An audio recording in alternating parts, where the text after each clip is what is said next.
ইলেকশনের বিষয়ে আমাদের গভর্নমেন্ট কমিটেড। ফেব্রুয়ারির প্রথমার্ধে ইলেকশন হবে, এ বিষয়ে যত ধরনের সংশয় ছিল সব ধুয়ে মুছে চলে গেছে। এখন জাতি ইলেকশনের জন্য প্রস্তুত। আপনারা দেখেছেন পলিটিক্যাল পার্টিগুলোও জুলাই চার্টার নিয়েও অনেকে অনেক কথা বলেছেন। দেখেন জুলাই চার্টার নিয়েও এখন সবাই ঐক্যমতে এসছেন। এখন হচ্ছে যে রেফারেন্ডামটা কখন হবে।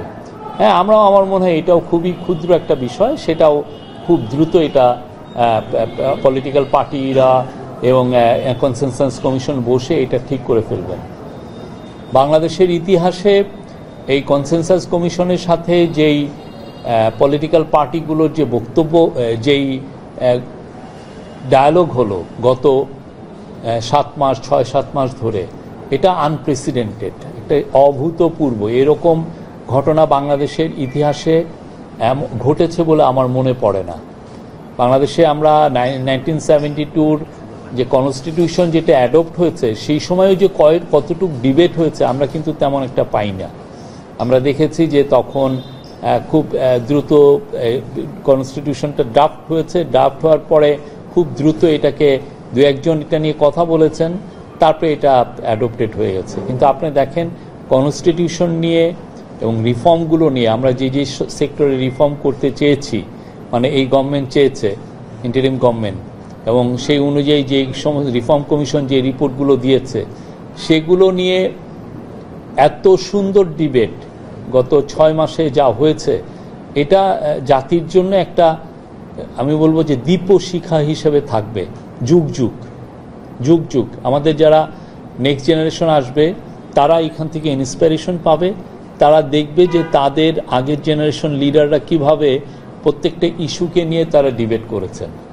তারা প্রত্যেকটা ইস্যু, কনস্টিটিউশনের প্রত্যেকটা ইস্যু, পাওয়ারের কি ভারসাম্য হবে, পাওয়ার একটা কেয়ারটেকার গভর্নমেন্ট যদি হয়, কেয়ারটেকার গভর্নমেন্ট কীভাবে ইলেক্টেড হবে, বা আর্টিকেল 70 নিয়ে দেখেন 50 বছর ধরে কোনো ধরনের আমরা ভালো এটা নিয়ে কোনো ডিবেট হয়নি। এবছর আর্টিকেল 70 নিয়ে কি সুন্দর একটা ডিসিশন এসছে।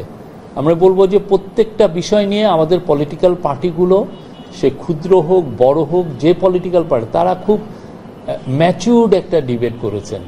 এই ডিবেটের এবং এই ডিবেটের যেই সৌহার্দ্যপূর্ণ পরিবেশে হয়েছে, কোনো ধরনের কেউ কাউকে অ্যাকিউজ করছে না, কেউ কাউকে কারোর সাথে, মানে আগের পলিটিক্যাল ডিসকোর্সে দেখেন অনেক ধরনের যে সমস্ত মন্তব্য হতো, পরে হতো কি একটা বিটারনেস তৈরি হতো, কোনো মন্তব্য নাই, সবাই সবার সাথে মিলে মিশে তারা ডিবেট করছেন। আপনার সাথে যদি আমার অপিনিয়নের ডিফারেন্স আসে, আমি যদি আপনার মতদ্বৈধতা থাকে, তাও আমরা বলছি যে না, আমি ওনার সাথে এটা মিলছে না আমার, কিন্তু বলার মধ্যেও আপনি দেখবেন যে কতটা সুন্দরভাবে তারা বলছেন যে না, আপনার এই কথার সাথে আমি নিচ্ছি না, আমার এখানে নোট অফ ডিসেন্ট থাকলো।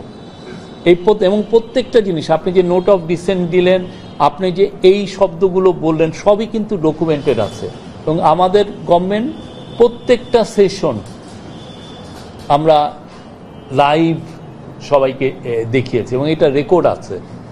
ভবিষ্যতে যারা এটা নিয়ে বই লিখবেন যে বাংলাদেশের পলিটিক্যাল ডিসকোর্স কীরকম হয়, পলিটিক্যাল ডিবেট কি হওয়া উচিত, প্রত্যেকটা বিষয় নিয়ে কিভাবে আমাদের পলিটিক্যাল লিডাররা কিভাবে তাদের অপিনিয়ন দিলেন, এটার জন্য পুরো যে আমি মনে করি যে আমাদের রিসার্চাররা পুরো এই ডিবেটগুলো, ভিডিওগুলো নিয়ে তারা অনেকগুলো বই লিখবেন।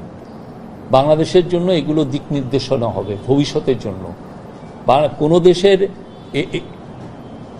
কনস্টিটিউশনই একবারে সব কিছু আসলে সব পলিটিক্যাল ইস্যু সমাধান করতে পারে না, এটা গ্র্যাজুয়ালি হয়। আপনি নতুন নতুন বছর আসে, নতুন নতুন ডিবেটের জন্ম দেয়, নতুন নতুনভাবে সেটাকে আবার অ্যাড্রেস করা হয়। কিন্তু এই যে ডিবেটটা হলো, এটার থেকে সবাই ইন্সপিরেশন পাবেন। নেক্সট যারা এটা নিয়ে কাজ করবেন তারা বলবেন যে না, আমাদের আগের জেনারেশন এই কথাগুলো এইভাবে বলেছে, আমরা দেখি এটাকে কিভাবে এগোতে পারি। এবং আমাদের এই প্রথমবারের মতো কোনো বিদেশি ভাড়া করা কোনো এক্সপার্টকে আনতে হয়নি। আপনি জানেন 90-এর দশকে জিমি কার্টার এসেছেন, সান নিনিয়ান এসেছেন, বিদেশিরা এসে অনেক কথা বলেছেন, বড় একজন এসে অনেক ধরনের চাপিয়ে দেওয়ার মতো কথাবার্তা বলেছেন যে এই আপনারা এটা করেন ওইটা করেন। তারপরে তারাঙ্ক এসছেন, আপনাদের মনে আছে। আপনি দেখেন এবার কোনো বিদেশি কেউ নেই, আমরা আমাদের ডিবেটটা আমরাই করেছি। আমরা কি রকম শাসন তন্ত্র চাই, আমরা কিভাবে আমাদের পাওয়ারের যে অর্গানগুলো এসে তার মধ্যে ভারসাম্য কিভাবে আনতে চাই, সেই বিষয়গুলো তারা অ্যাড্রেস করেছেন। এবং এর কারণে আপনি দেখেন যে গত 6 মাসে কোনো ধরনের কোনো স্ট্রিটে কিন্তু কোনো পলিটিক্যাল প্রোটেস্ট নাই। প্রোটেস্ট হয়েছে অন্যান্য বিষয়ে, প্রচুর প্রোটেস্ট হয়েছে, মানে আনপ্রেসিডেন্টেড, বাট এই বিষয়ে তেমন কিন্তু নাই। এবং এর ফলে যেটা হয়েছে যে বাংলাদেশের মানে অনেকে অনেক ধরনের কথা বলেছেন যে না এটা মানে এই কথাবার্তা যা হচ্ছে এটা ভেঙে যাবে, এটা এগোবে না, ইভেনচুয়ালি পলিটিক্যাল পার্টিগুলো তারা অনেক দূরে সরে যাবেন একে অপরের থেকে। তা কিন্তু হয়নি, সবাই একসাথেই ছিলেন, একতাবদ্ধভাবে তারা ডিফারেন্স করছে। আমরা যেরকম একটা আমরা আগে তো, এখন তো না হয় ছোট ফ্যামিলি, এক ছেলে বা এক ছেলে এক মেয়ে বা ঊর্ধ্বে 3 জন। আগে তো আমাদের কি হতো 5, 6, 7 ভাই, আমরা 5 ভাই 1 বোন। হ্যাঁ, তো আগেকার ফ্যামিলিতে দেখবেন যে আমরা 6, 7, 8 জন একসাথে বড় হচ্ছি, এক একজন এক এক অপিনিয়ন, কিন্তু অ্যাট দ্য সেম টাইম আমরা তো একই ঘরের নিচেই আছি। এইবারের ডিবেটটাই এরকম যে একই ঘরের নিচে থেকে এক একজন তাদের অপিনিয়ন দিচ্ছেন। আমি বলবো যে এটা খুবই আনপ্রেসিডেন্টেড। এবং আপনারা জানেন 15 তারিখে তো একটা ঘোষণা এসছে যে এটা সই হবে। সই হওয়ার পরে আমার মনে হয় যে বাংলাদেশের সমস্ত পলিটিক্যাল পার্টি তারা ইলেকশনের জন্য প্রস্তুতি নেবেন, একদম ভালোভাবে প্রস্তুতি নেবেন। অলরেডি 2-1টা পার্টি আপনারা দেখেছেন যে তারা তাদের ঘোষণা করছে, নমিনেশন ঘোষণা করছে। বাংলাদেশের সুস্থ ধারার পলিটিক্স এর মাধ্যমে নবযাত্রা শুরু করবে। বাংলাদেশে এই আগের মতো হানাহানির পলিটিক্স আর থাকবে না। Thank you.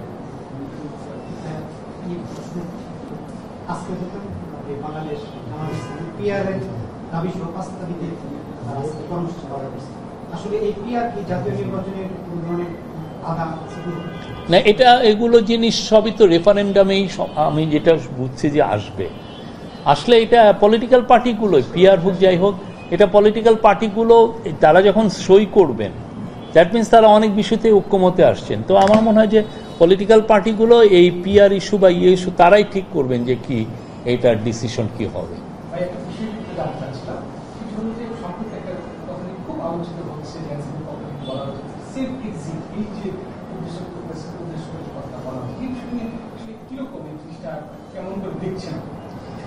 না না, এটা আসলে এই বিষয়ে আসলে মন্তব্য করা আমার শোভনীয় নয়। আমি যেটা বলতে পারি, আমাদের ইন্টারিম গভর্নমেন্টে যারা আছেন তারা খুবই ডেডিকেটেড। গত 14 মাসে তারা খুব ডেডিকেটেড ওয়েতে তারা সার্ভ করেছেন দেশকে। তারা খুব দেশপ্রেমিক, তারা তাদের সর্বোচ্চটা দিয়েছেন। তারা তাদের পার্সোনাল লাইফের সমস্ত কমফোর্টগুলোকে বিসর্জন দিয়ে এসে দেশের কাজে তারা ঝাঁপিয়ে পড়েছেন। তাদের মধ্যে কেউ ভালো পারফর্ম করেছেন, কেউ হয়তো বা একটু কম ভালো পারফর্ম করেছেন, বাট আমি মনে করি ওভারঅল সবাই ভালো পারফর্ম করেছেন। এবং তারা এই দেশেরই সন্তান, এদেশেই তারা সারা জীবন থাকবেন।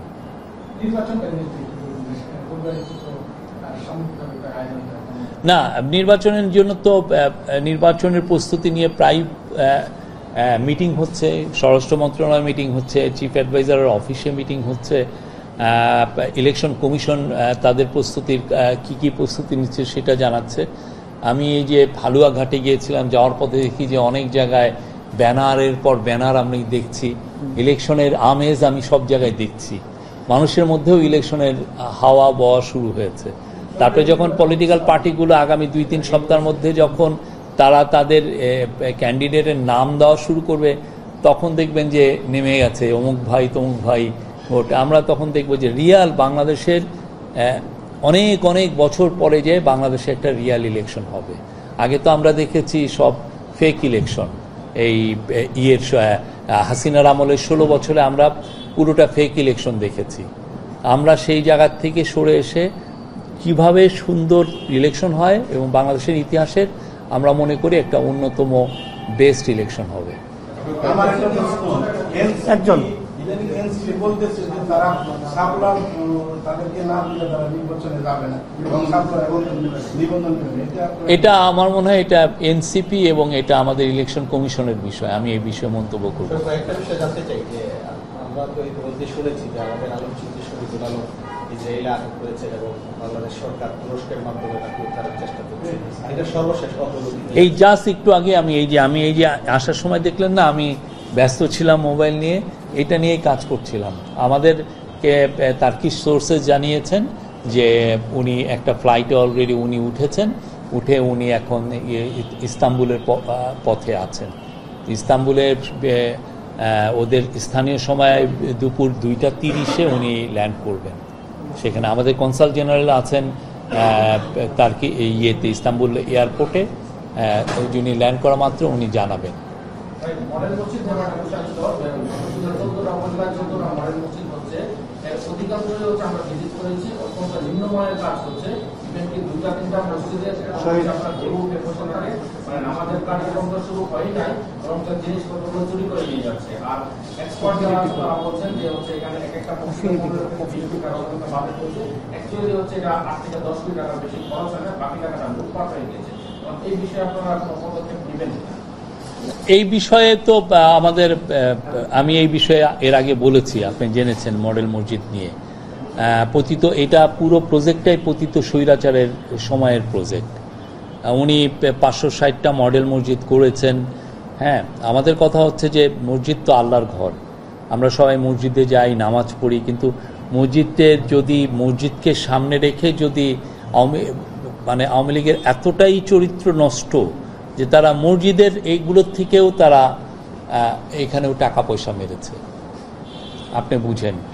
আপনি মসজিদ বানাতে বলা হয়েছে যে এটা উপজেলা সদরে হবে, কিন্তু আওয়ামী লীগের লিডার মসজিদটা বানিয়েছেন তার গ্রামের কাছাকাছি, ঠিক না? তাহলে পুরো জিনিসটার মধ্যে আপনি দেখেন, আপনি মসজিদের মতো একটা জিনিস যেটা আল্লাহর ঘর, আমরা সেখানে ইবাদত করতে যাই, হ্যাঁ, দেখেন সেটা নিয়েও তারা এই চুরিচোট্টামি করেছে। তো এটা তো তখন এই যেই কাজগুলো এখন হচ্ছে আসলে এগুলোর তো আগেই টেন্ডার হয়ে গেছে, তো ফলে আমরা যে খুব ইন্টারভেন করতে পারছি তাও না। তারপরেও আমাদের কিছু ইনভেস্টিগেশন হওয়ার কথা।